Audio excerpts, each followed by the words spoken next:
The dust devil that swept across the drought-stricken fields of Dakota Territory on that September afternoon in 1879 carried with it the bitter taste of failed dreams and broken promises.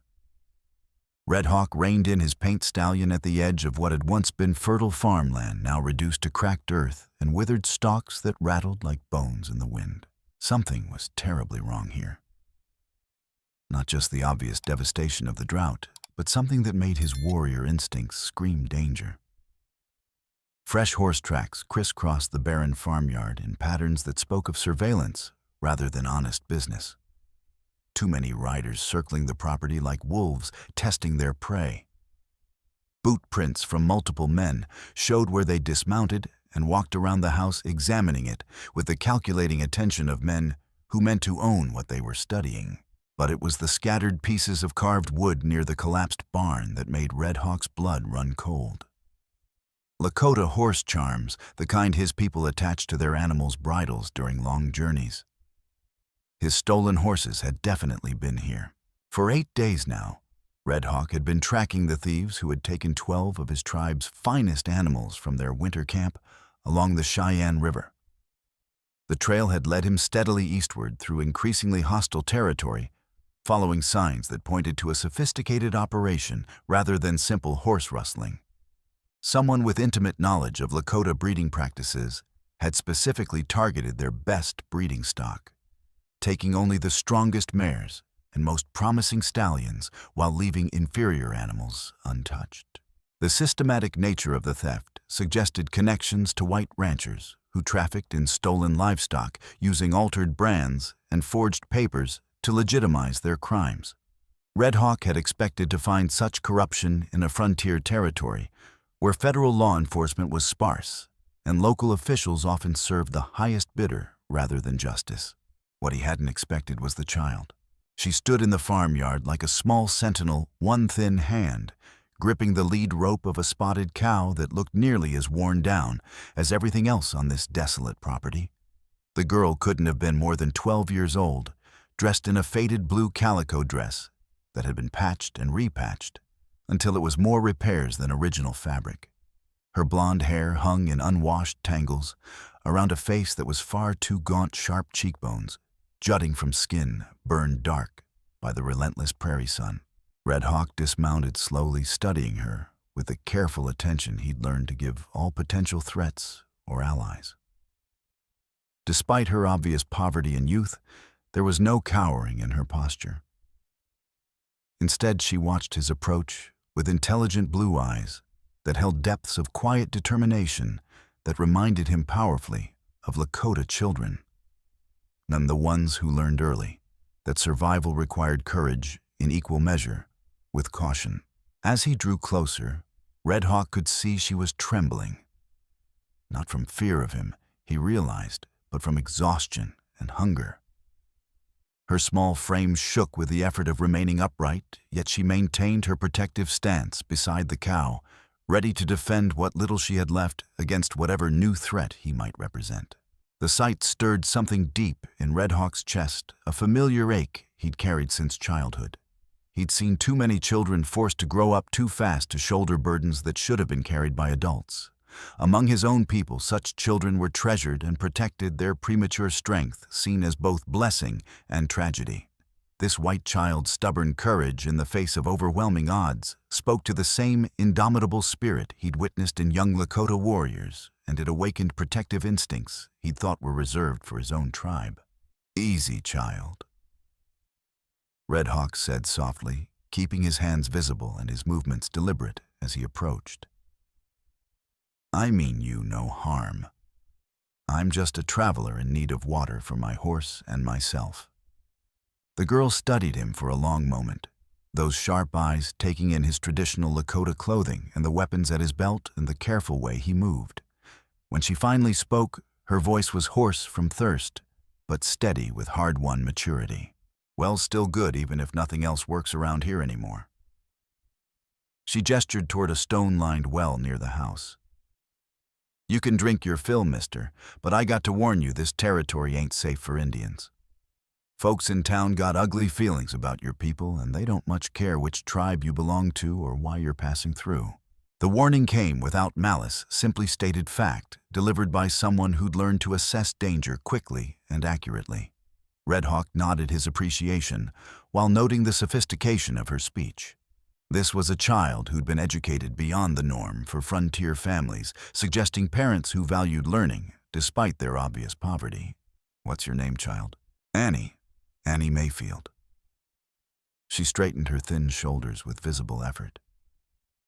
"This here's my family's place, or what's left of it anyway." As she led him toward the well, Red Hawk observed everything with a tracker's trained eye for detail.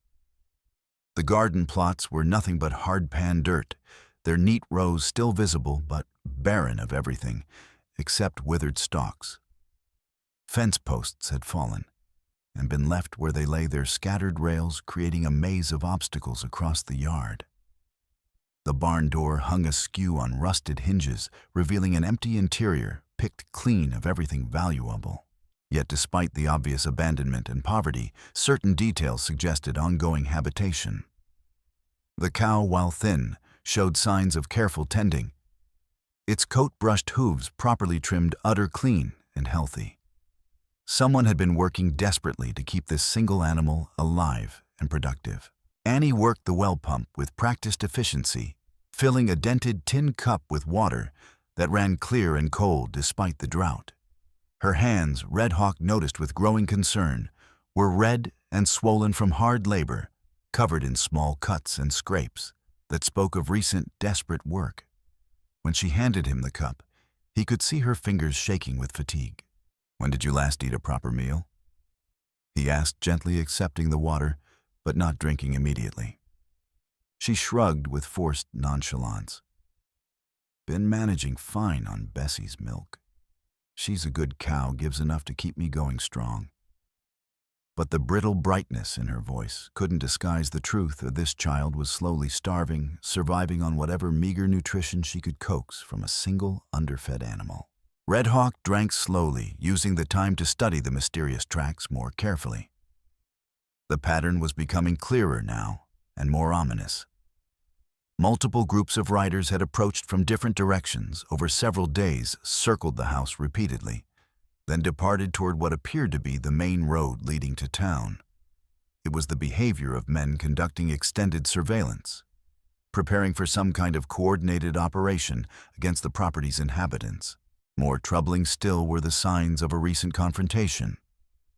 Scuff marks in the dirt suggested a struggle, possibly someone being dragged toward horses.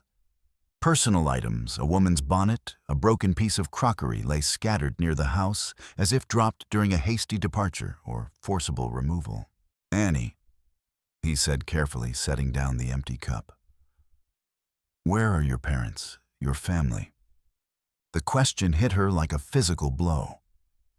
Her carefully maintained composure cracked, revealing for just a moment the terrified, lonely child she was beneath her armor of stubborn determination. "Pa died 3 years back," she said, her voice catching slightly despite her efforts to sound strong. "Fever took him during the hard winter of '76. We managed fine after that, though, Ma and me. Worked the farm together, made it pay even through the drought." Her hands clenched into small fists. Ma's in jail now. Sheriff took her 2 days ago on charges that ain't true, not a word of them." Red Hawk felt the familiar anger rising in his chest, the same righteous fury he'd experienced whenever he witnessed the strong preying upon the weak. He'd seen this pattern too many times before, powerful men manufacturing legal pretenses to destroy families too isolated or poor to fight back effectively. "Tell me exactly what happened," he said, keeping his voice calm despite the rage building inside him. Annie glanced around nervously, as if afraid someone might be listening from the empty landscape, then stepped closer to him. "Sheriff Tolliver came with papers 3 mornings ago.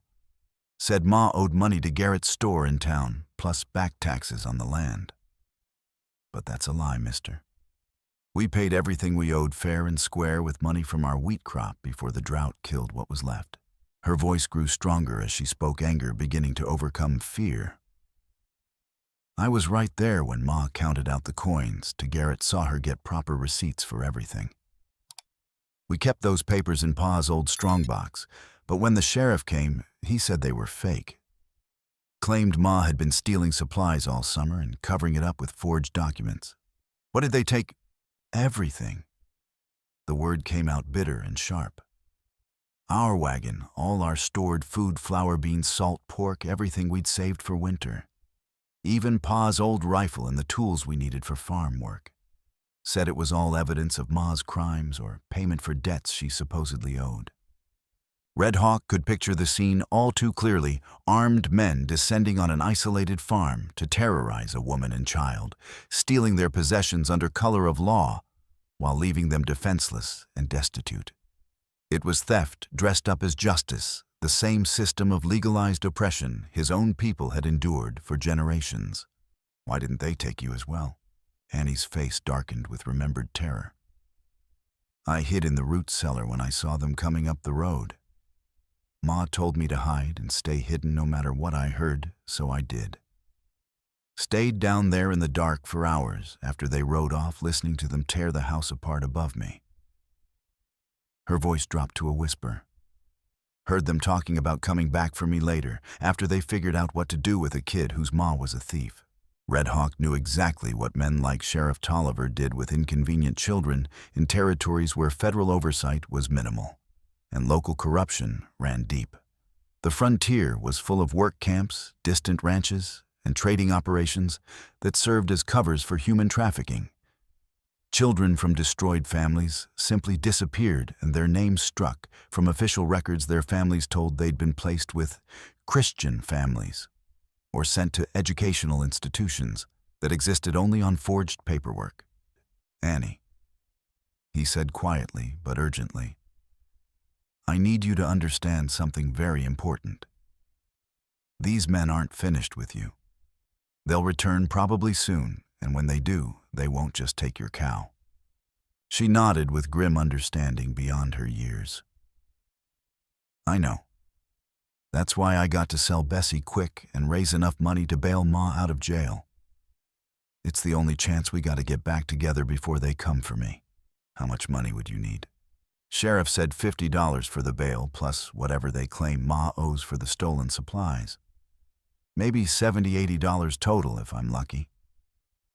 Annie looked at her cow with desperate affection. Bessie's a good milker, still young and healthy despite the hard times. Ought to be worth at least that much to the right buyer if I can find someone honest to deal with. Red Hawk studied the animal with an experienced cattleman's eye.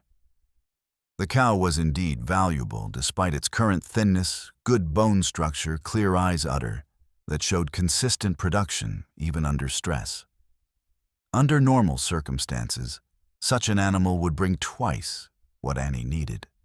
But these weren't normal circumstances, and he suspected most potential buyers would be connected to the very men trying to steal the Mayfield property. Before he could respond to Annie's plan, the sound of approaching hoofbeats made them both turn sharply toward the main road. 5 riders were coming at a fast pace, dust clouds billowing behind their horses. Annie's face went white with recognition and fear. Oh no, she whispered. It's them. It's Hanland's men coming back.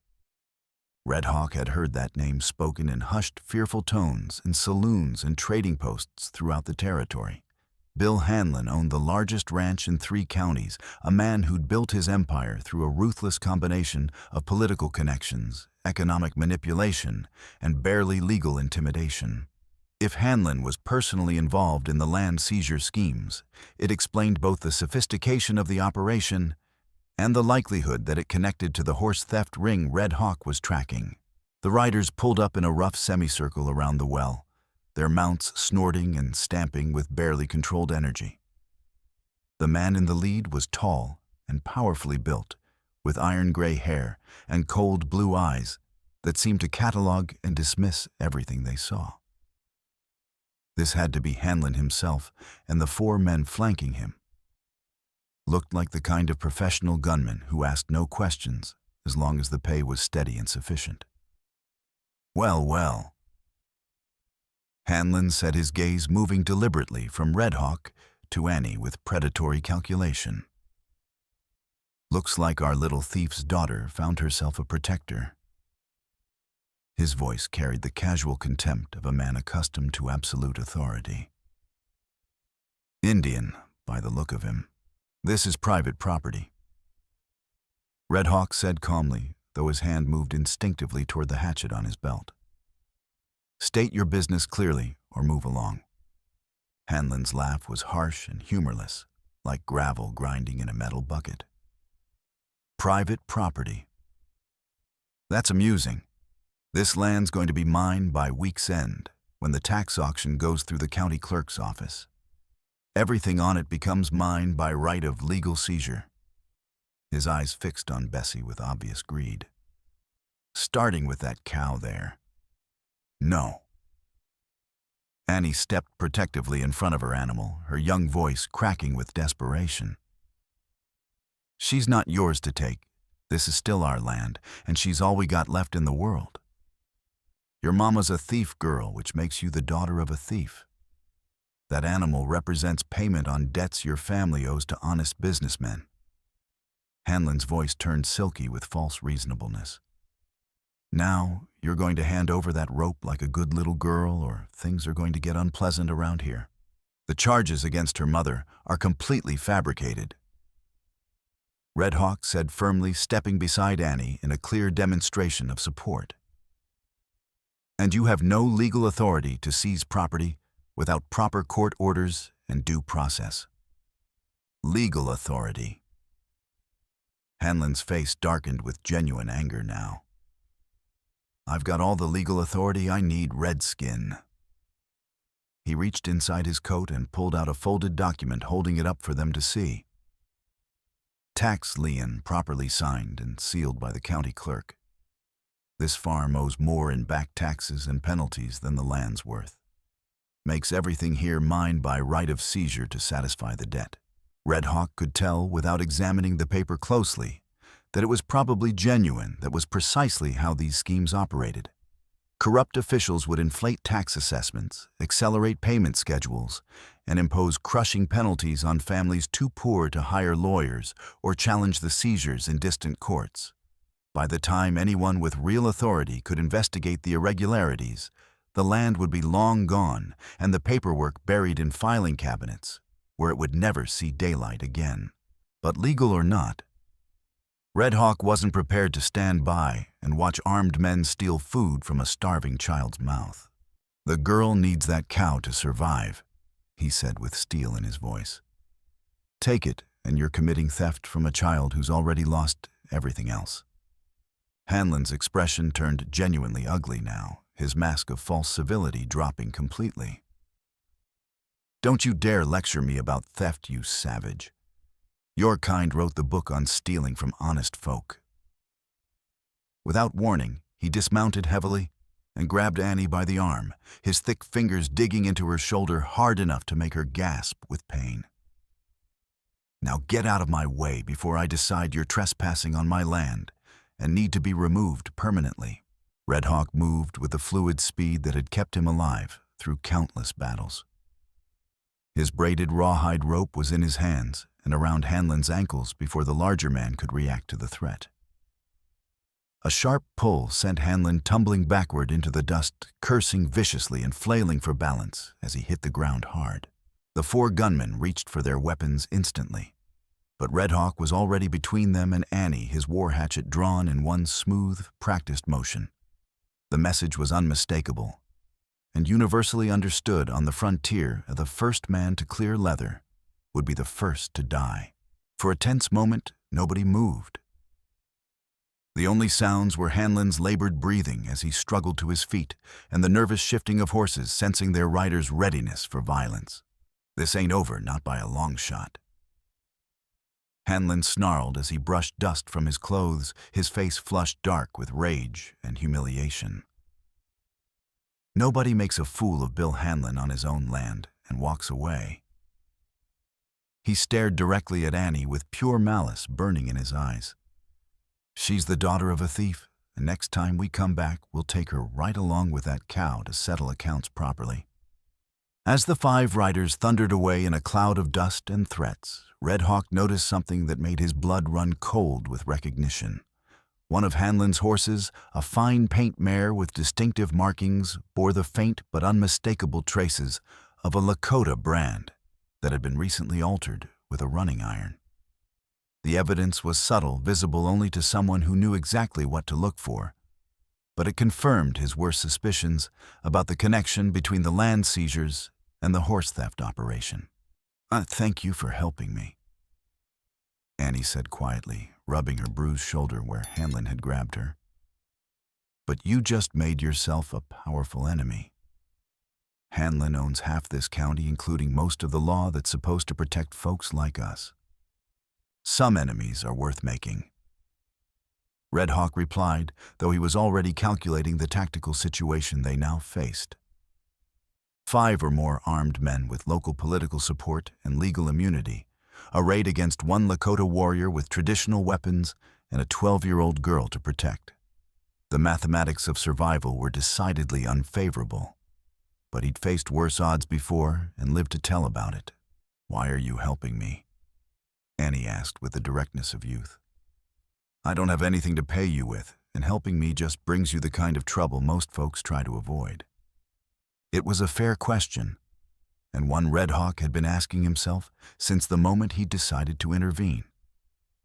The practical answer was that helping Annie might lead him to his stolen horses and the men responsible for taking them. But looking at this brave, determined child who refused to surrender, despite losing everything that mattered to her, he knew his motivations ran much deeper than simple pragmatism. "My people have a saying," he told her, switching momentarily to Lakota before translating. "Mitakuye o yasin." We are all related. It means we're responsible for each other's welfare, even strangers we've never met before. Annie nodded thoughtfully, absorbing this concept. Pa used to say something real similar to that.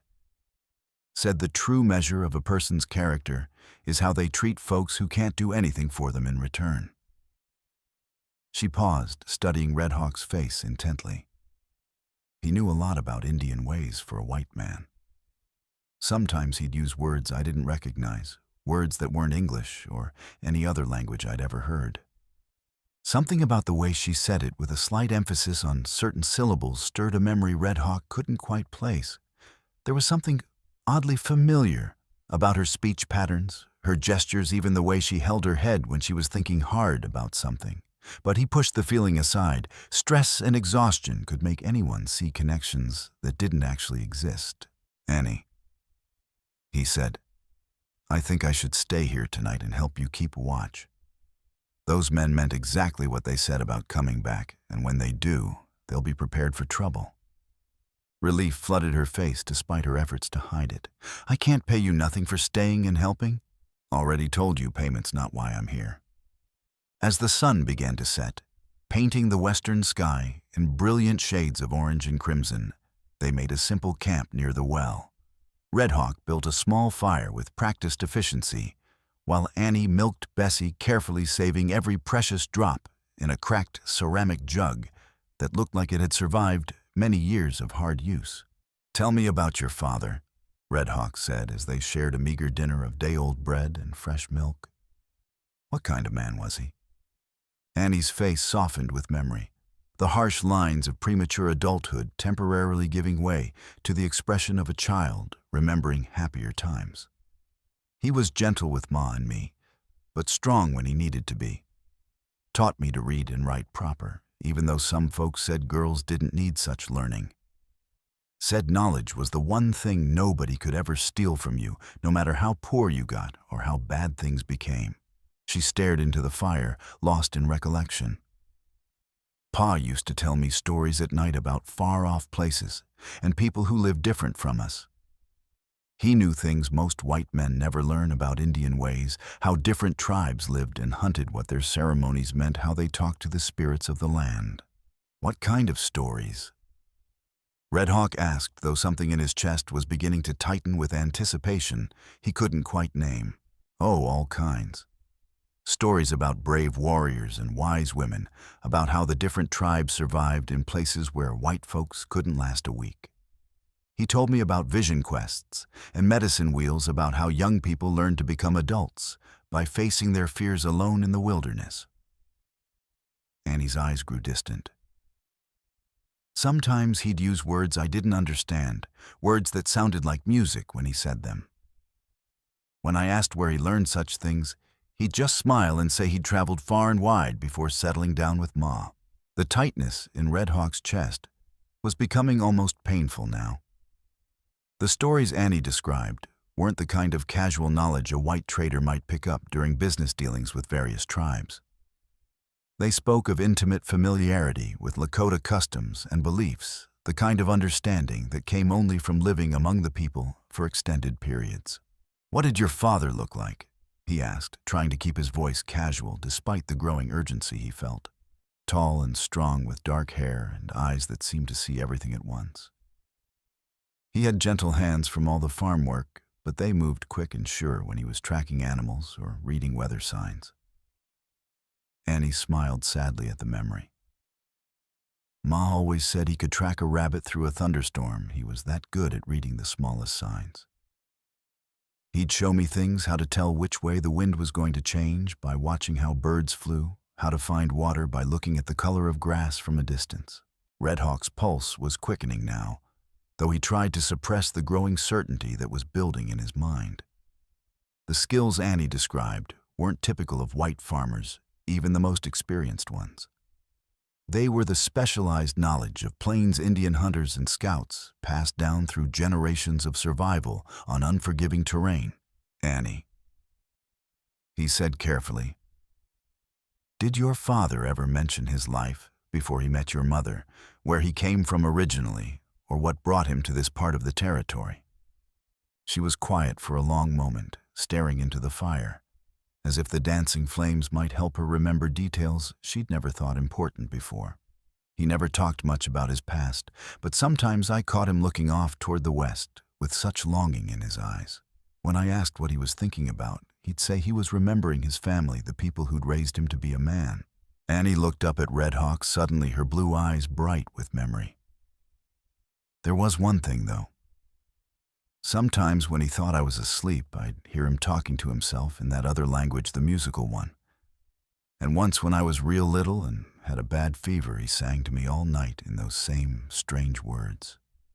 It was the most beautiful sound I'd ever heard, like he was calling to spirits to help make me well. "Do you remember any of those words?" Red Hawk asked, his heart hammering against his ribs. Annie closed her eyes, concentrating hard. There was one he used a lot, especially when he was talking about special things. He'd say something was wakan. That's it, wakan. Said it meant holy or mysterious or touched by the spirits. Red Hawk felt the world shift around him, like ice breaking up on a river in spring. Wakan was a sacred Lakota word, not something a white man would use casually or learn from brief trading encounters. It was a concept so central to Lakota spirituality that it could only be truly understood by someone who lived intimately within the culture. "He taught you that word?" Red Hawk asked, his voice barely above a whisper. "That one and a few others. Said they were important words, ones I should remember even if I never had cause to use them." Annie looked puzzled by Red Hawk's intensity. "Why do you know what it means?" "Yes," Red Hawk said slowly. "I know exactly what it means. And I'm beginning to understand much more than I thought I would when I rode up to your well this afternoon." Before he could pursue this revelation further, a new smell reached his nostrils, smoke coming from the wrong direction entirely. Not the clean scent of their cooking fire, but the acrid stench of burning wood and hay. "Get up quickly," he said, already moving toward his horse. "Something's burning, and it's not supposed to be." They could see the orange glow against the night sky from half a mile away. By the time they reached the farm buildings, the old barn was completely engulfed in flames, burning so fiercely that the heat kept them at a distance, even from 100 yards away. The fire had already begun spreading to the dry grass around the foundation, creating an expanding circle of destruction that threatened to consume everything flammable on the property. Red Hawk and Annie worked frantically with buckets from the well, desperately trying to create fire breaks around the house and protect what little shelter remained. But it was clearly too late to save the barn or anything that might have been stored inside it. The best they could hope for was to prevent the fire from spreading to the house itself. As they stood watching the last of the barn's frame collapse into glowing embers and ash, Annie finally broke down completely. The steady courage she'd maintained throughout the day crumbled, and she sobbed with the deep, exhausted grief of someone who had reached the absolute end of their emotional endurance. "It's all gone now," she whispered through her tears. "Everything Pa built, everything we worked for. Even if we somehow get Ma back, we don't have anything left to come back to." Red Hawk knelt beside her, placing a gentle hand on her shoulder as she wept. In the firelight, she looked even younger than her 12 years, just a lost and frightened child in a world that seemed determined to destroy everything she cared about. But even as he offered what comfort he could, Red Hawk's warrior instincts were cataloging the details of this attack. The fire had clearly started in multiple places, simultaneously obvious evidence of deliberate arson. Fresh horse tracks circled the burned area in patterns he recognized from the surveillance he'd observed earlier. This wasn't random destruction or accidental tragedy. It was a calculated message, a warning of worse things to come. More troubling still, he could see where the arsonists had dismounted, done their work methodically, then departed in the direction of Hanland's ranch. They weren't even trying to hide their involvement, confident that local law enforcement would protect them from any consequences. "Annie," he said quietly, helping her to her feet. "We can't stay here tonight. They'll be back before dawn, probably with more men, and next time they won't just burn empty buildings." She wiped her eyes with the back of her hand, struggling to regain her composure. "Where can we go? There's not a soul in town who'd stand up to Hanland, not with the sheriff in his pocket." Red Hawk was already forming a dangerous but potentially necessary plan. "We're going to Hanland's ranch." "What?" Annie stared at him in disbelief. "That's crazy. Why would we ride straight into the lion's den?" "Because that's where the answers are," he explained, checking his weapons and preparing for what might be a one-way journey. "That's where your mother's forged case documents are being kept, and where I'll find definitive proof of what happened to my stolen horses. Sometimes the best place to find truth is right under your enemy's nose, where they least expect anyone to look." As they prepared to leave the smoking ruins of Annie's childhood home, Red Hawk took one last look around the farmyard where he'd first encountered this remarkable child. Something told him that whatever happened at Hanland's ranch, neither of them would return to this place unchanged. The night ahead would bring revelations that would alter everything they thought they knew about themselves and each other. But there would be time for reflection later if they survived what was coming. Right now, he had horses to recover, crimes to expose, and most importantly, a child to protect whose connection to his own past was becoming clearer with each passing hour. The moon was rising full and bright as they rode toward whatever fate awaited them at Bill Hanland's stronghold. Hanland's ranch spread across the valley floor like a feudal estate, its collection of buildings and corrals speaking eloquently of wealth, built through the systematic exploitation of others. Red Hawk and Annie approached on foot through the darkness, having left Bessie hidden in a grove of cottonwoods 2 miles back, with strict instructions for Annie to return to the cow and flee toward the territorial capital if Red Hawk didn't emerge by dawn. "I should come with you," Annie had whispered as he prepared to scout the ranch compound alone. "2 sets of eyes are better than 1, and I know how to move quiet when I need to." "Too dangerous," Red Hawk had replied firmly. "If something goes wrong, someone needs to survive to tell the truth about what we discovered here. That someone has to be you." Now crouched behind a water trough near the main compound, Red Hawk could hear the sound of men's voices and raucous laughter coming from the ranch house. Lamplight spilled from several windows, and it sounded like Hanland was entertaining guests, a perfect opportunity for someone skilled in stealth to investigate the outbuildings without attracting attention. The horse corrals were his first priority, and what he found there confirmed his worst suspicions while filling him with cold satisfaction. 12 horses stood in a back pen partially concealed from casual observation by the bulk of the main barn.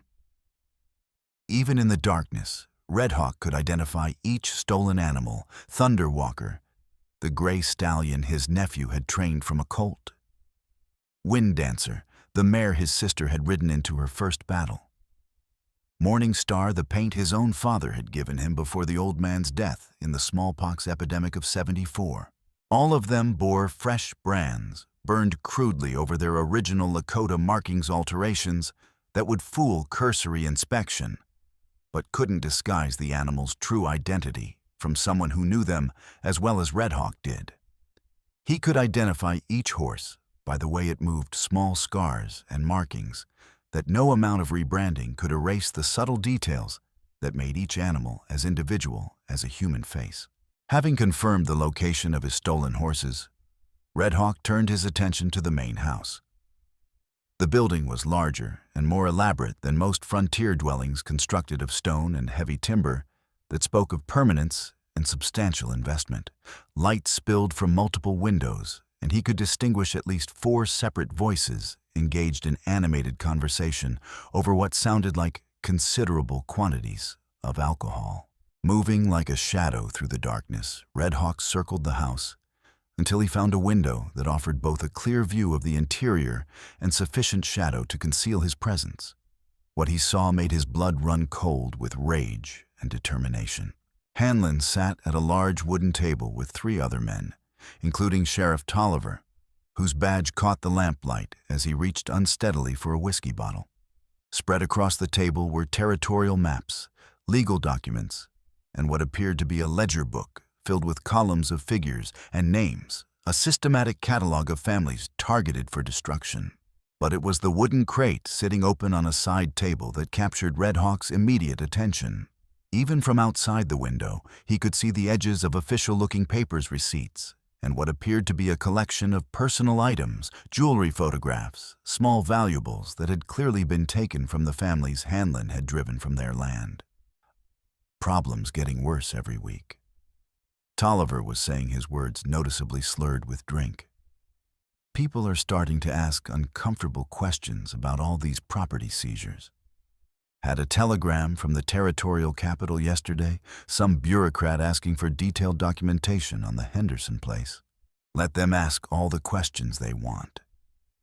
Hanland replied with supreme confidence, taking a long pull from his glass. By the time any federal investigators actually make it out here, we'll own half the county outright and have the paperwork to prove everything was legal. Besides, who's going to complain? The families we've driven off are scattered to the 4 winds, and the ones still here are too scared to open their mouths. A third man, whom Red Hawk didn't recognize, but who wore the expensive clothes of a successful businessman, leaned forward over the table. What about that Indian who interfered this afternoon could cause real problems if he starts stirring up his people, getting them involved in our business? Won't be a problem much longer. Hanland said, his voice taking on a tone of cold calculation. I've got buyers coming through next week, the special kind that pay good money for young workers, no questions asked about where they came from. Little girl disappears, Indian gets blamed for taking her, and we solve 2 problems with 1 solution. Red Hawk's hands clenched involuntarily around the window frame, rage threatening to overwhelm his caution. He'd heard whispered stories of such buyers throughout the frontier territories, men who trafficked in human misery, taking children from destroyed families and selling them into lives of forced labor on distant ranches in mining camps or factories where their names would be erased from all records. It was slavery wearing different clothes, hidden behind forged papers, and the corruption of local officials. What about the mother? The unknown man asked with casual interest. Can't leave loose ends hanging around to cause trouble later. A work camp up north's been asking for more hands. Tolliver answered, refilling his glass with unsteady hands. Strong woman like that, used to hard farm labor, ought to last several years at least. By the time anyone thinks to ask questions about her, she'll be too broken to tell any inconvenient truths, assuming she's still alive to tell them. The casual way these men discussed destroying innocent lives made Red Hawk's vision blur with murderous fury. But he forced himself to remain perfectly still and continue listening. Information was more valuable than violence at this stage, and he needed to learn everything he could about their operation before deciding how to proceed. Indians got to disappear permanently too. Hanland continued warming to his theme. Can't have him riding back to his people and stirring up trouble about missing horses and murdered white settlers. Last thing we need is a war party coming through here asking awkward questions about livestock with altered brands. Horses. The businessman looked puzzled. I thought we were just talking about land acquisition. Hanland waved dismissively, as if discussing a minor side business. We've been supplementing our income by taking quality stock from the reservations, altering the brands, creating false bills of sale, then selling them to buyers who don't ask inconvenient questions. Indians are always claiming their animals get stolen, but who's going to believe a bunch of savages over upstanding white ranchers with proper documentation? There, it was complete confirmation of the horse theft operation, the land seizure conspiracy, and the plan to eliminate both Annie and himself as inconvenient witnesses. Red Hawk had heard enough to damn them all in any honest court. But he still needed physical evidence that would convince federal marshals or territorial judges who might be skeptical of testimony from a single Lakota warrior. Moving carefully away from the window, he began searching for a way into the main house. The kitchen door was securely locked, but the window beside it had a loose catch that yielded to careful pressure from his knife blade. The opening was barely wide enough for his shoulders, but Red Hawk had squeezed through smaller spaces when necessary. The house's interior was as opulent as its exterior suggested: polished hardwood floors, expensive furniture shipped from eastern factories, oil paintings on the walls depicting pastoral scenes that bore no resemblance to the harsh realities of frontier life. Red Hawk moved through the rooms like a ghost, avoiding the main parlor, where the men were still drinking and planning their crimes, searching for an office or study where important documents might be stored. He found what he was looking for on the second floor, a room lined with filing cabinets and dominated by a massive oak desk covered with papers. By the light of a carefully shielded candle, Red Hawk began examining the documents with growing amazement at the scope of Hanland's criminal enterprise. What he discovered was far worse than simple opportunistic land grabbing. This was a systematic campaign of theft and fraud, stretching back at least 5 years, involving dozens of families and thousands of acres of prime agricultural and grazing land. Forged tax documents, fabricated debt records, falsified witness statements, all designed to provide legal cover for seizing property from families too poor, isolated, or intimidated to mount effective resistance. Martha Mayfield's case file was particularly damning. The receipts supposedly proving her theft from Garrett's store were obvious forgeries, different ink, inconsistent handwriting dates that didn't align with known facts. More importantly, there were authentic receipts in the same file, showing that Martha had indeed paid for everything she'd supposedly stolen, payments made in cash and properly witnessed by multiple townspeople. But it was the final document in Martha's file that made Red Hawk's hands shake with fury. A bill of sale already filled out and dated for the coming week, transferring ownership of one Annie Mayfield female child, approximately 12 years of age, to Mr. J. Morrison, representing Morrison Trading Company and Associated Frontier Enterprises. The price listed was $50, exactly the amount Annie had hoped to raise by selling her beloved cow. Red Hawk carefully folded several of the most incriminating documents and tucked them inside his shirt, making sure to select papers that would be immediately recognizable as evidence of systematic fraud. As proof of Hanland's criminal conspiracy, they would be sufficient to destroy his entire operation and free Martha from jail. assuming Red Hawk could get them to the right authorities and live long enough to testify about how he'd obtained them. As he prepared to leave through the same window he'd used to enter, voices from downstairs indicated that the evening's meeting was beginning to break up. Red Hawk moved quickly but quietly toward the kitchen, planning to slip out the same way he'd come in. He was halfway through the narrow window when a floorboard creaked loudly behind him. "Well, well." Sheriff Tolliver's voice was thick with whiskey, but steady enough for immediate danger. "Looks like our Indian friend decided to pay us a social visit." Red Hawk spun around to find Tolliver standing in the kitchen doorway, a cocked pistol in his hand and a cold smile on his face. Behind the sheriff, he could hear the sound of boots as the other men responded to Tolliver's call for attention. "Hanland," Tolliver shouted toward the parlor. "Better come see what I caught sneaking around your house like a common thief." Red Hawk calculated distances and angles in the split second before Hanland and his guests came thundering into the kitchen. The window was behind him, but he'd never make it through before Tolliver shot him in the back. The door was blocked by armed men who were already reaching for their weapons. His only chance was to go forward into the fight, not back toward dubious safety.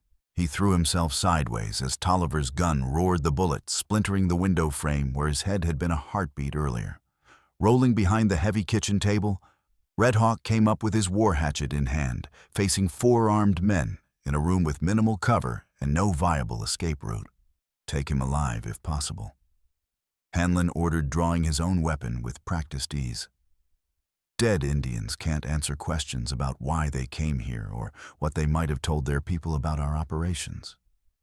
Red Hawk knew he was probably going to die in this kitchen, but he was determined to take at least one of them with him and buy as much time as possible for Annie to escape. If she could reach the territorial capital with the evidence he'd gathered, Martha might still be saved, and Hanland's crimes finally exposed to federal authorities. The fight was brief, vicious, and ultimately futile. Red Hawk managed to wound 2 of Hanland's men with his hatchet, using the kitchen furniture for cover, while they closed in from multiple directions. But numbers and firearms eventually overcame skill and determination. A rifle butt caught him across the back of the head, dropping him to his knees as consciousness began to fade. His last coherent thought before darkness took him was a desperate prayer to his ancestors that Annie would have the courage and wisdom to run toward help instead of trying to rescue him.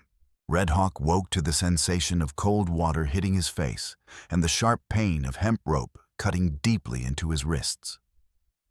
He was tied securely to a wooden chair in what appeared to be Hanland's barn, surrounded by the 4 men from the house, plus 2 additional guards he didn't recognize.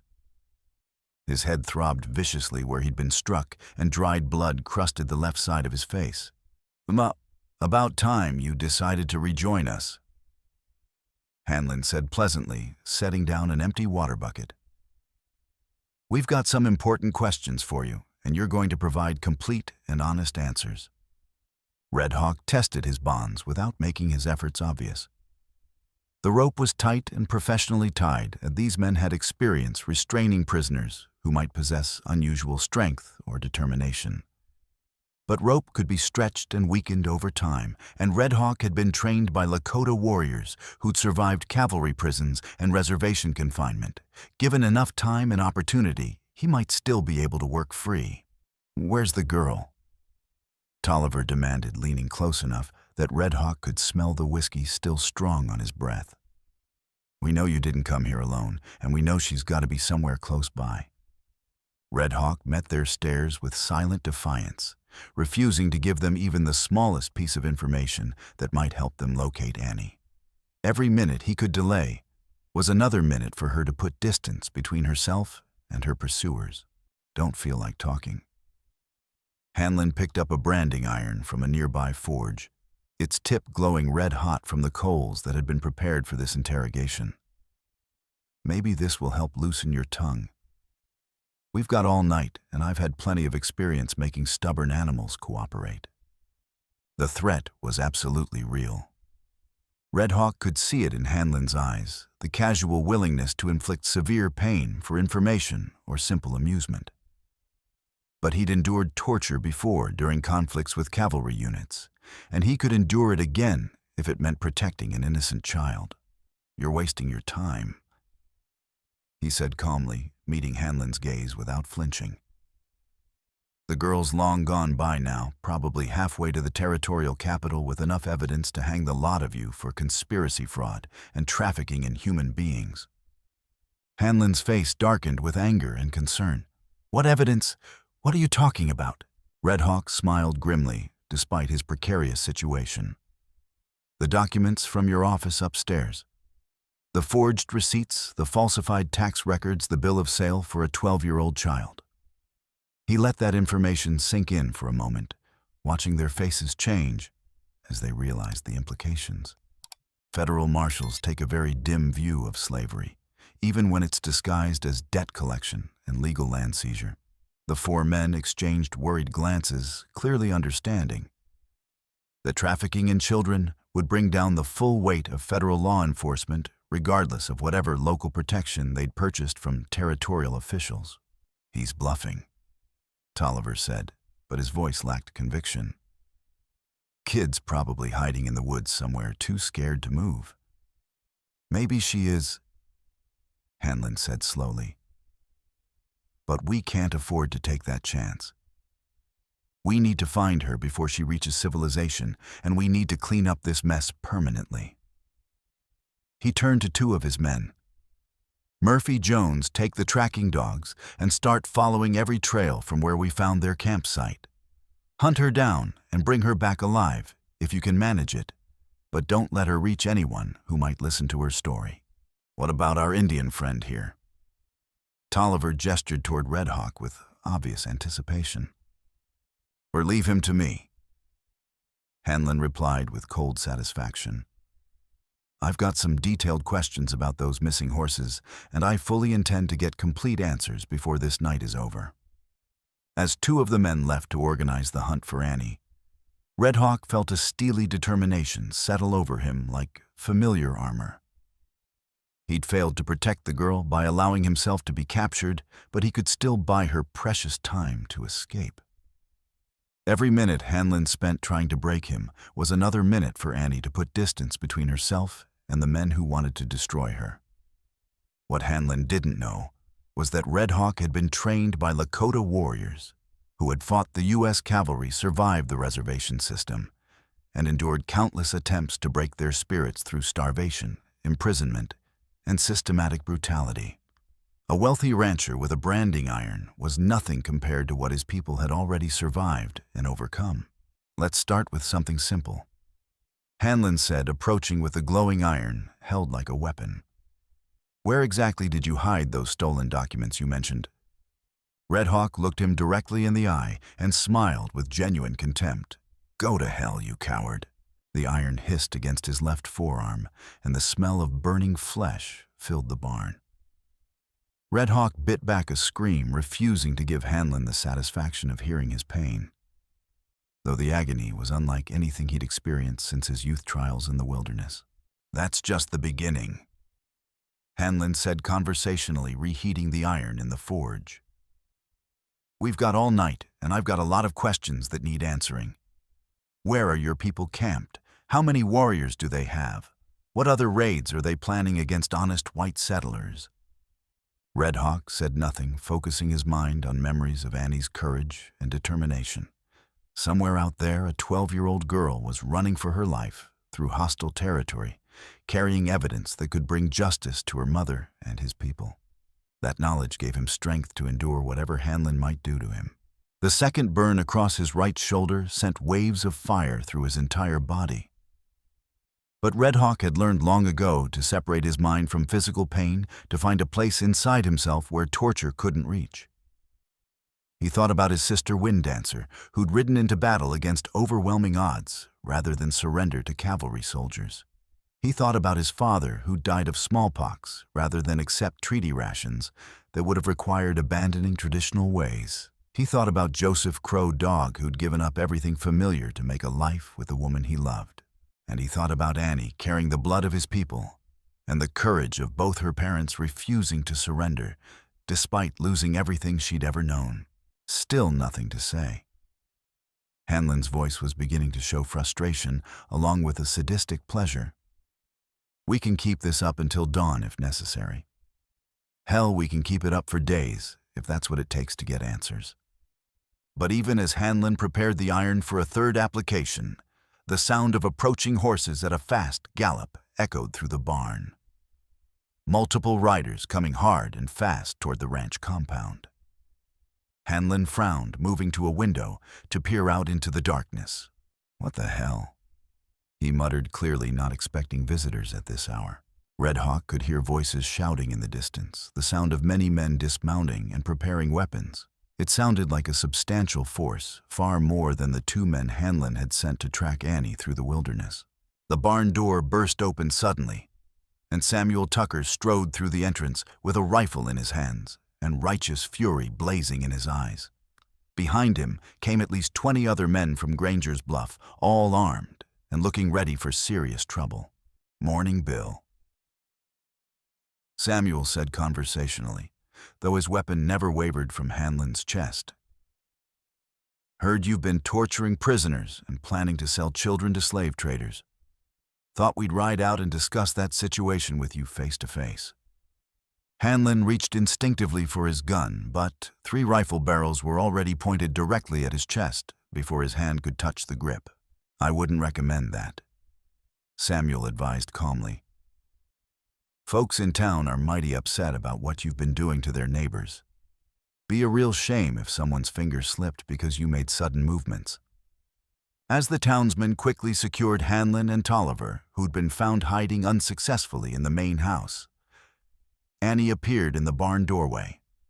She looked exhausted and frightened, but grimly determined, and Red Hawk felt a surge of pride at the remarkable courage this young girl had demonstrated. "You did it," he told her as Samuel cut his bonds with a sharp knife. "You got help when it mattered most. We all did it together." Annie replied, helping him stand on unsteady legs despite the pain from his burns. These folks finally decided they'd had enough of being scared and letting bullies run their lives. Samuel Tucker approached them both, his weathered face serious with the weight of what they'd discovered. "Miss Annie told us everything about the forged documents, about the plan to sell her to those traders, about what they did to her mother. We sent fast riders to the territorial capital and the nearest army post. Federal marshals will be here within the week to sort this whole mess out proper." "What about the people who lost their land?" Red Hawk asked, flexing his fingers to restore circulation after the tight bonds. "Already working on that problem," Samuel replied with satisfaction. "Turns out, when you get enough honest folks angry about the same injustice, they find ways to make things right again. Man like Hanland's got more enemies than he realizes, enemies who've been staying quiet because they were afraid of his protection. Amazing how helpful people become when that protection disappears."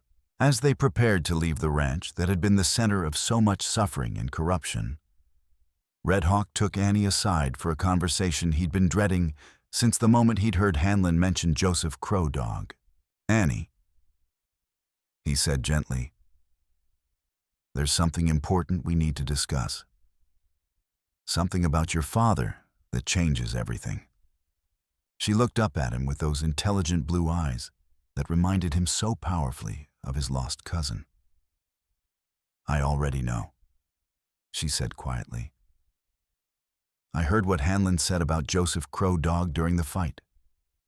That was Pa's real name before he married Ma and took her family name to protect them both."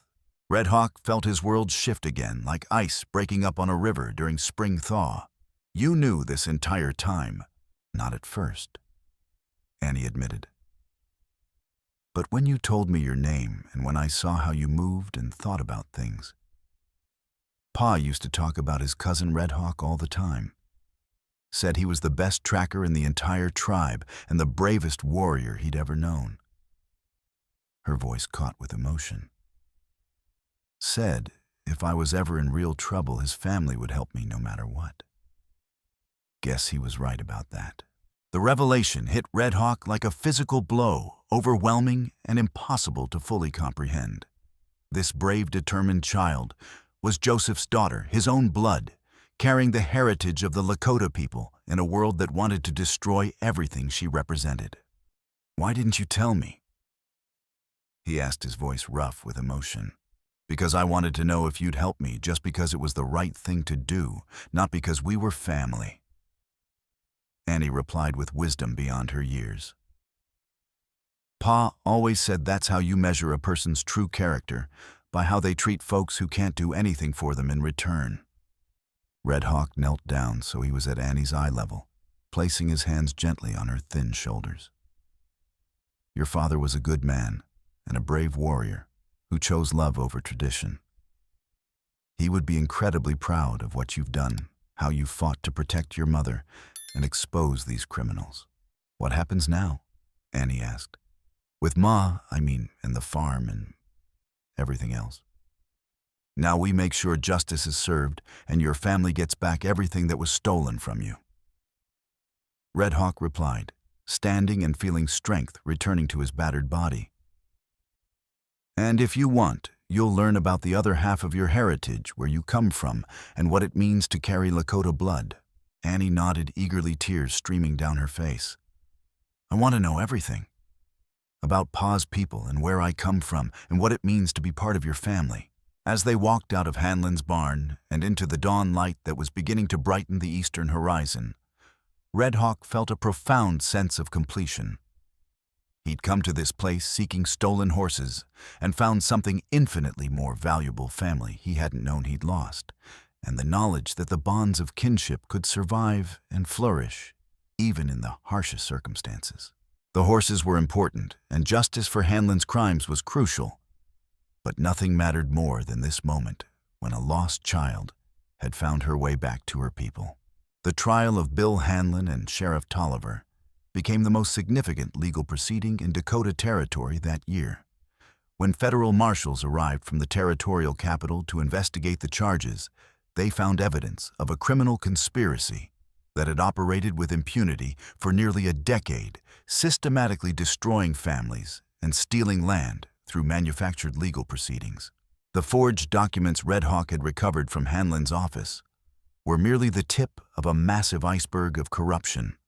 As more victims found the courage to come forward and federal investigators dug deeper into county records, they uncovered a web of fraud that reached into banks, courthouses, and territorial government offices throughout the region.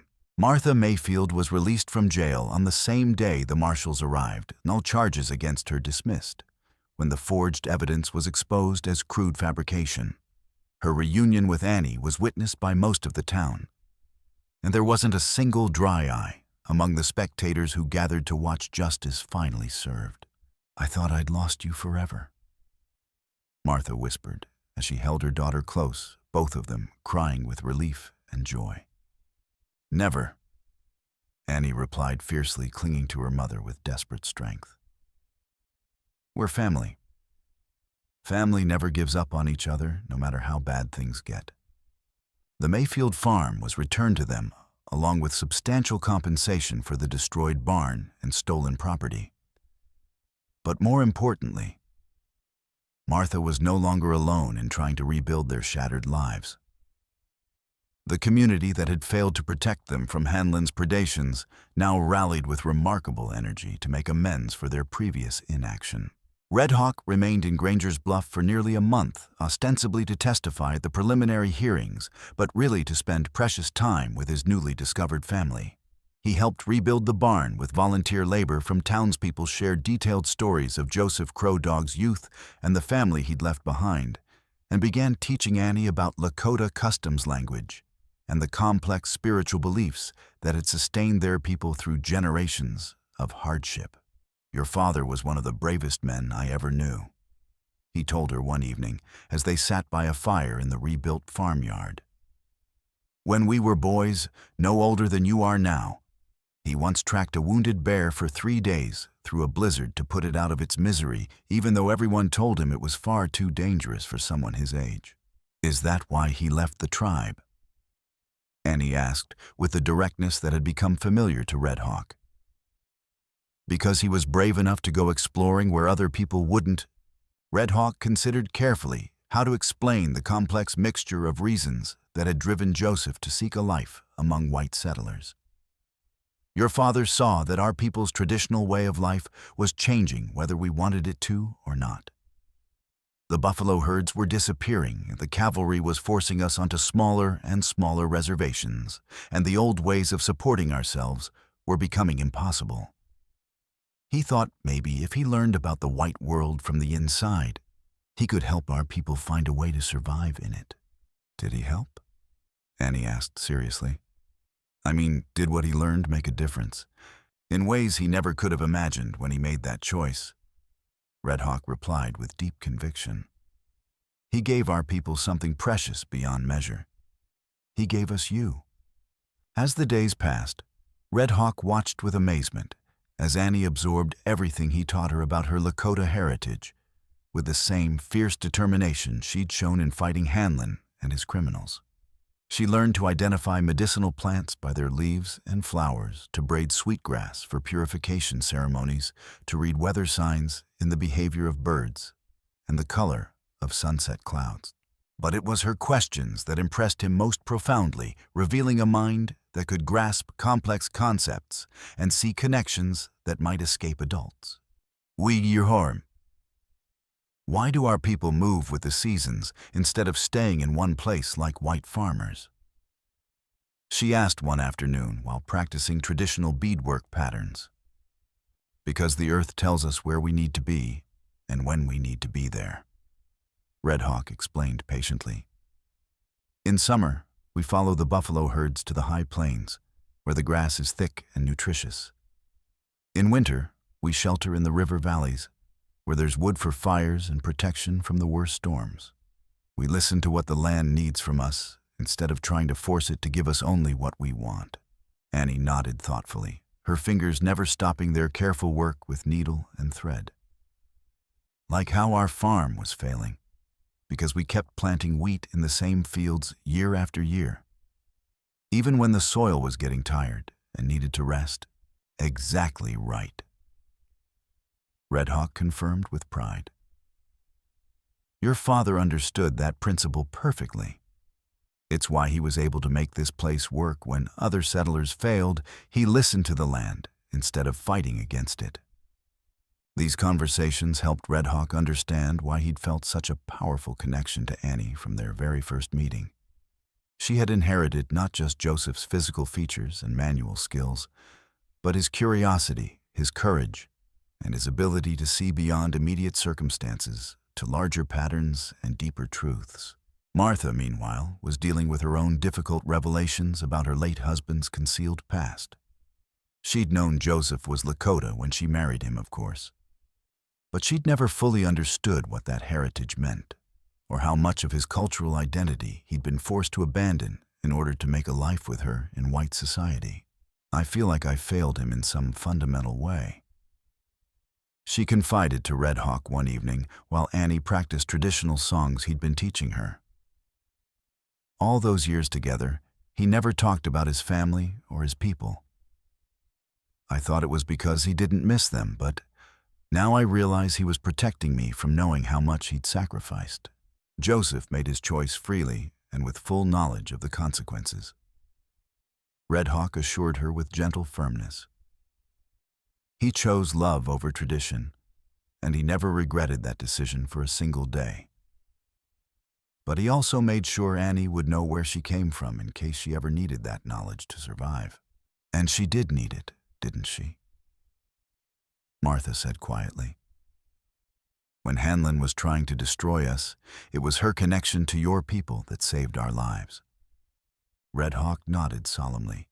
The ancestors watch over their descendants, even when those descendants must walk in worlds far from where they were born. Joseph's spirit guided me to Annie precisely when she needed help most desperately. When the time finally came for Red Hawk to return to his tribe with the recovered horses, the parting was emotional, but not final. Detailed plans were made for regular visits for Annie and Martha, to spend extended time with the Lakota during their seasonal migrations, and for Red Hawk to return to Granger's Bluff to help with planting and harvest when his tribal duties permitted. "You'll always have a place with our people," Red Hawk told Annie as he prepared to ride toward the setting sun. "But you also have a place here in this community that's learned to value courage and justice over comfort and conformity." Annie hugged him tightly, tears streaming down her face. "Thank you for finding me when I needed you most. Thank you for helping me find Pa, even though he's been gone for years. Your father never really left you, Annie." Red Hawk replied, his own voice thick with emotion. "Every time you stand up for what's right, every time you show courage when others show fear, every time you protect someone weaker than yourself, that's Joseph Crow Dog living on through his daughter." As Red Hawk finally rode away from Granger's Bluff, leading the recovered horses that had started this entire adventure, he reflected on how profoundly everything had changed in just a few short weeks. He'd come seeking stolen property and found a stolen child restored to her family.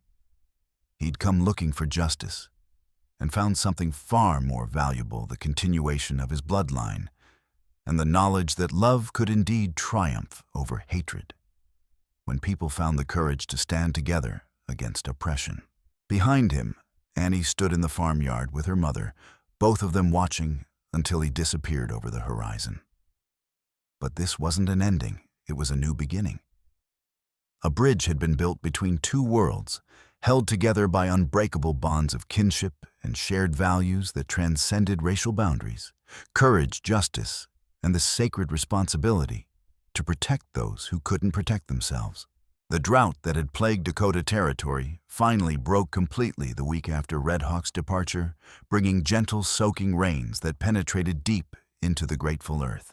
And in Granger's Bluff, a community that had learned the true meaning of moral courage began the slow but essential work of healing one family at a time. Annie Mayfield, now proudly known as Annie Crow Dog as well, would grow up to become a bridge between worlds herself, carrying her father's wisdom and her mother's determination into a future where such connections would prove increasingly important.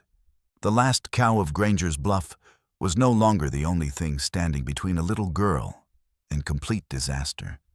Now she had family community, and most importantly, the knowledge of exactly who she was and where she belonged in a world that often seemed designed to tear families apart. In the end, that knowledge made all the difference between mere survival and genuine hope for the future.